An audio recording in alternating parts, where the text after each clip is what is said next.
Hello, my Esraholics. So, I know I'm a bit late, but I don't really care. I want to talk about it anyway. So, there's this really awesome thing I've heard about on YouTube, and it happened apparently actually at the Sony E3 press conference. Now, the reason why I didn't cover this sooner is because I just thought it was a stupid effing rumor, because Sony does this all the freaking time. And for those of you who are fans of a certain Sony IP, you'll know exactly what I'm talking about. But apparently, it's actually true. Sony confirmed at the E3 press conference that they are going to do a completely, just from the ground up, remake of Crash Bandicoot 1, 2, and 3 for the PS4. And I think that is so kick-ass, that this is actually happening. And the reason why I said what I said a few seconds ago was because Sony has made rumors about Crash Bandicoot many times, talking about bringing him back, talking about why they want to bring him back, talking about why they don't want to bring him back, talking about why Naughty Dog doesn't want to bring him back, and that Naughty Dog's moved on, and, all this crap. But it's legit. They actually had, this cool part of the presentation where my guy's walking on to the stage, and you actually see the shadow is not his. The shadow that he's, projecting is Crash Bandicoot. So, how is Crash gonna look on the PS4? I have no idea. I mean, that's the thing, when you're trying to make a stylized cartoon art style in HD, it can look kind of weird. Like, I don't know. It'd be like, okay, you ever played Sonic Generations, and or Sonic Unleashed, and how the backgrounds look super realistic with lots of detail, but then you have Sonic, who is a cartoony looking hedgehog, like they kind of clash.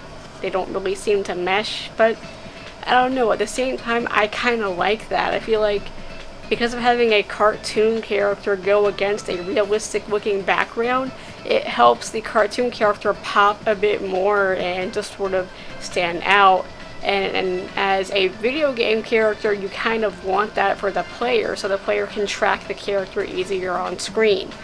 And on top of that, pretty much ever since Sonic Adventure, Sonic has had, a sort of somewhat realistic look to the levels and backgrounds to help him clash and, kind of pop. With the exception of Sonic Lost World. But this isn't about Sonic, this is about Crash. The reason why I brought that up is because, it makes you wonder, what route are they going to take? Are they going to take a Lost World route where they make everything look cartoony and stylized? Or are they going to go Sonic Unleashed and Generations, where the backgrounds and levels themselves are super realistic looking and then Crash is cartoony? So that's why I brought that up, because I have no idea what the hell they're going to do.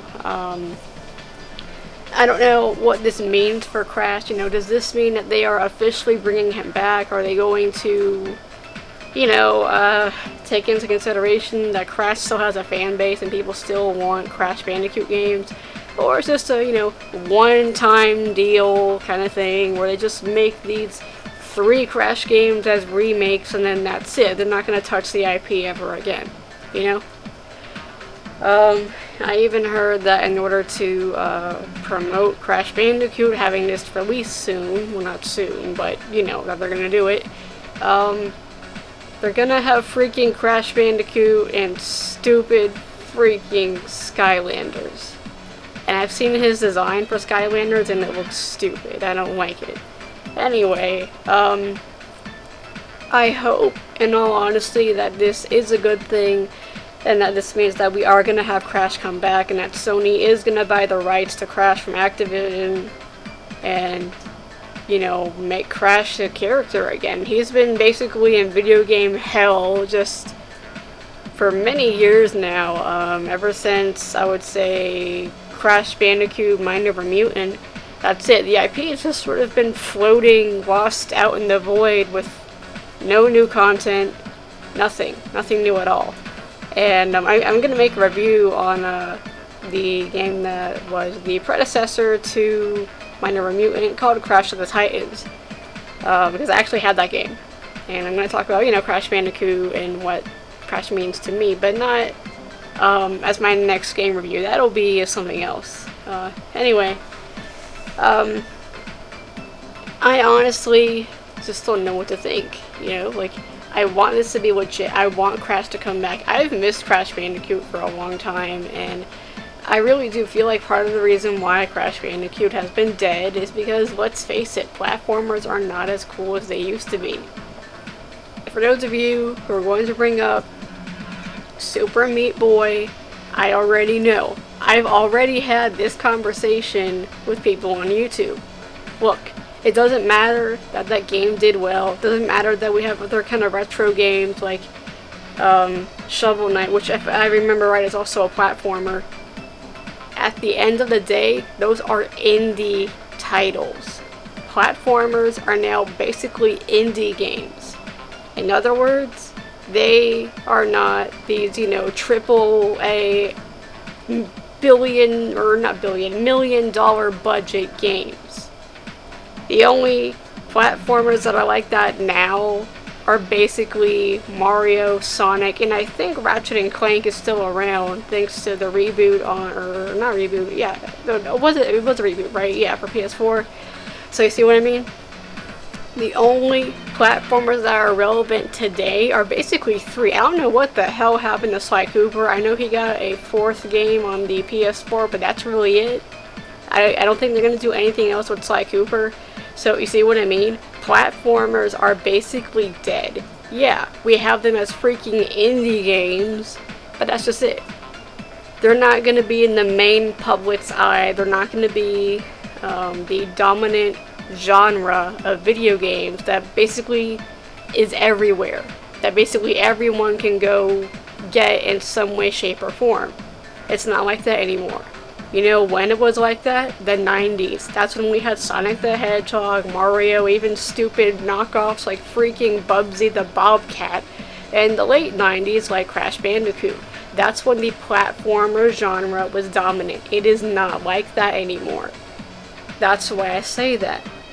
Because people have already tried to argue that with me. It is not dominant anymore.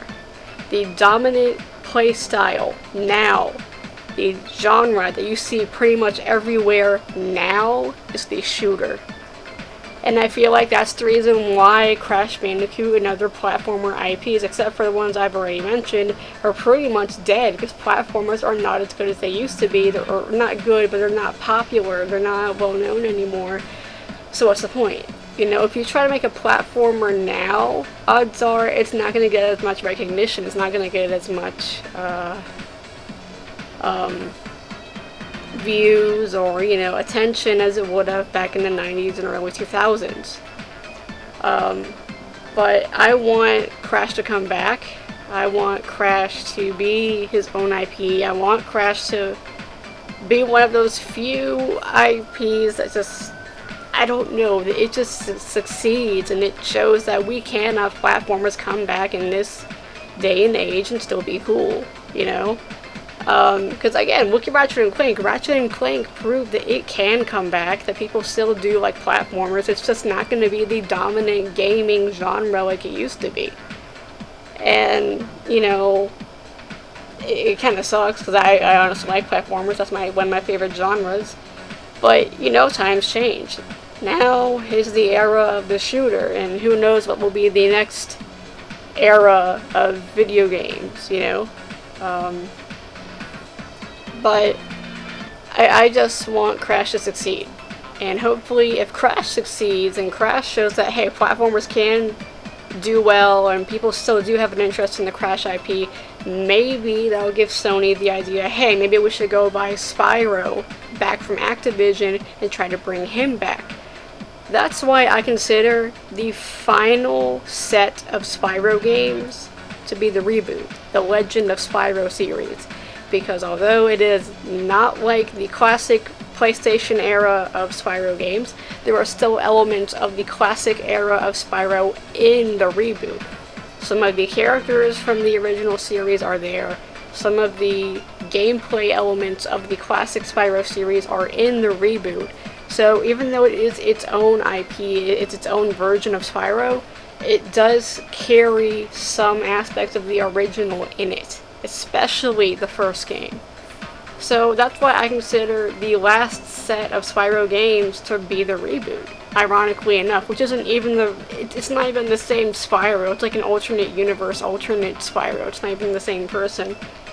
But after that, then we got Skylanders, and basically, like one of my favorite YouTubers, Haydox, once said, Spyro is a fate worse than death. He's basically already dead, and they're trying to put him on life support. They're trying to just carry this corpse of Spyro around and just shove him in the Skylanders to see if kids like it, to try to make Spyro for kids in this generation what Spyro was for us 90s kids.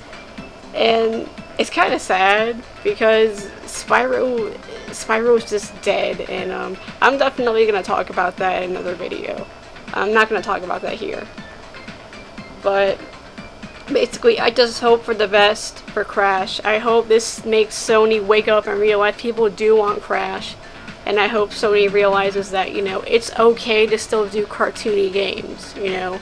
I think one of the only cartoony games they do now are basically Little Big Planet, Sly Cooper, if that's even a thing anymore. I think after the 4th game, that's it. They're not going to do anything. And Ratchet and Clank, and technically Kingdom Hearts. That's really it, as far as I know. It's probably some I don't know, because I'm not like a die-hard Sony fan.